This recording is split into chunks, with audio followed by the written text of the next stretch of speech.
Halo Sobat Kuisi, kali ini kita akan menjelajahi dunia mitologi yang kaya dan penuh misteri. Dalam video ini, kita akan memasuki dunia magis mitologi yang telah membentuk budaya dan keyakinan manusia di dunia ini selama berabad-abad. Let's go! Ayo kita simak videonya.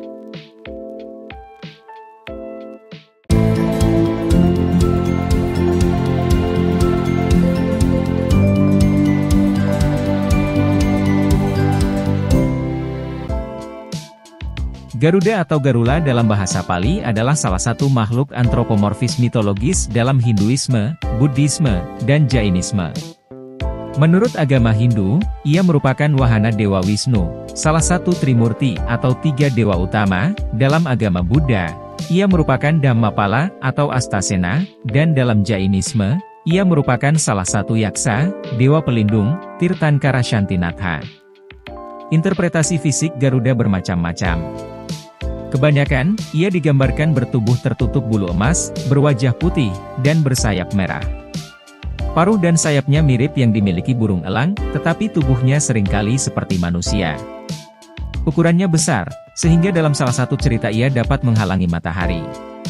Kisah Garuda terdapat dalam kitab Mahabharata dan Purana yang berasal dari India. Bangsa Jepang juga mengenal makhluk mirip Garuda, yang mereka sebut Karura. Garuda di Thailand disebut sebagai Krut atau Pakrut. Indonesia dan Thailand menggunakan Garuda sebagai lambang negaranya. Legenda manusia serigala telah menjadi bagian dari imajinasi kita selama berabad-abad. Namun, ada penjelasan yang sangat logis untuk cerita ini. Pada zaman peradaban kuno, saat vaksinasi belum dikenal, penyakit rabies tidak hanya menyerang hewan liar, tetapi juga anjing peliharaan. Sebagai akibatnya, seseorang yang tergigit oleh anjing yang menderita rabies akan mengalami gejala-gejala yang aneh. Inilah yang kemungkinan memicu cerita tentang manusia serigala. Dengan gejala seperti delirium, kejang-kejang, dan perubahan perilaku drastis pada manusia yang terinfeksi rabies, cerita tentang manusia yang berubah menjadi serigala mungkin timbul sebagai upaya untuk menjelaskan perubahan yang dramatis ini dalam konteks legenda dan mitos. Cerberus adalah makhluk mitologi Yunani berwujud anjing raksasa berkepala 3.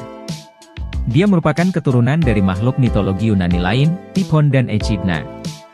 Sebenarnya, jumlah kepala Cerberus digambarkan berbeda-beda oleh para penulis kuno, tapi versi paling populer adalah memiliki 3 kepala anjing yang menakutkan. Cerberus dijuluki juga sebagai anjingnya Hades, dewa dunia bawah, neraka, karena bekerja untuk Hades. Tugas Cerberus adalah menjaga gerbang dunia bawah dan memastikan orang mati yang masuk ke dunia bawah tidak pernah meninggalkan tempat tersebut. Suatu waktu, Hercules pergi ke dunia bawah untuk membawa Cerberus sebagai salah satu tugasnya. Hercules mampu mengalahkan Cerberus dengan tangan kosong dan menjadi salah satu dari 3 tokoh yang dapat menipu, melewati, Cerberus. Yang lain adalah Orpheus dengan musiknya dan Shbibil dari Cumae dengan kue madu. Namun, Cerberus tidak pernah menyakiti siapapun, sehingga Hercules tidak punya alasan untuk membunuhnya. Oleh karena itu, Cerberus dikembalikan ke pos jaganya dalam keadaan hidup. Dalam mitologi Bali, Leak adalah penyihir jahat. Leak hanya bisa dilihat di malam hari oleh para dukun pemburu leak. Di siang hari ia tampak seperti manusia biasa, sedangkan pada malam hari ia berada di kuburan untuk mencari organ-organ dalam tubuh manusia yang digunakannya untuk membuat ramuan sihir. Ramuan sihir itu dapat mengubah bentuk Leak menjadi seekor harimau, kera, babi atau menjadi seperti Rangda. Bila perlu ia juga dapat mengambil organ dari orang hidup. Leak di Bali kerap diidentikan dengan perilaku jahat para penganut ajaran kiri atau pengiwa, yakni berupa kepala manusia dengan organ-organ yang masih menggantung di kepala tersebut. Leak dikatakan dapat terbang untuk mencari wanita hamil, untuk kemudian menghisap darah bayi yang masih di kandungan. Ada 3 Leak yang terkenal. 2 diantaranya perempuan dan 1 laki-laki. Menurut kepercayaan orang Bali, Leak adalah manusia biasa yang mempraktikkan sihir jahat dan membutuhkan darah embrio agar dapat hidup. Dikatakan juga bahwa leak dapat mengubah diri menjadi babi atau bola api, sedangkan bentuk leak yang sesungguhnya memiliki lidah yang panjang dan gigi yang tajam. Beberapa orang mengatakan bahwa sihir leak hanya berfungsi di Pulau Bali, sehingga leak hanya ditemukan di Bali. Jika kepala leak dipisahkan, maka leak tidak dapat bersatu kembali dengan tubuhnya. Jika kepala tersebut terpisah pada jangka waktu tertentu, maka leak akan mati. Dalam Lontar Durganing Purwa dinyatakan bahwa terdapat sekitar 35 jenis leak, di antaranya leak pemoroan, leak nengkleng, leak ugik yang semuanya berkonotasi tentang keburukan di penganut ilmu leak itu. Kraken muncul dalam film Pirates of the Caribbean. Makhluk laut besar itu meneror pelaut dan Kapten Jack Sparrow selama berabad-abad. Makhluk mitologi ini sering dikatakan memiliki tentakel panjang yang mampu menarik dan menenggelamkan kapal. Para ilmuwan saat ini cukup yakin bahwa legenda tersebut didasarkan pada gurita raksasa yang memang ada di dunia nyata. Meskipun tidak semengerikan yang digambarkan film atau legenda. Gurita raksasa nyata ini dapat tumbuh hingga sepanjang 50 kaki. Dan itu cukup besar. Centaur adalah makhluk, ras, setengah manusia dan setengah kuda. Tubuh mereka adalah kuda, tapi dari bagian pinggang, dada, lengan, hingga kepala adalah manusia.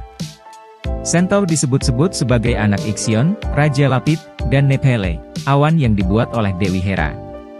Mitos lain menyebutkan bahwa hasil hubungan Ixion dan Nephele melahirkan Centaurus, anak cacat yang dianggap cikal bakal para centaur di dunia.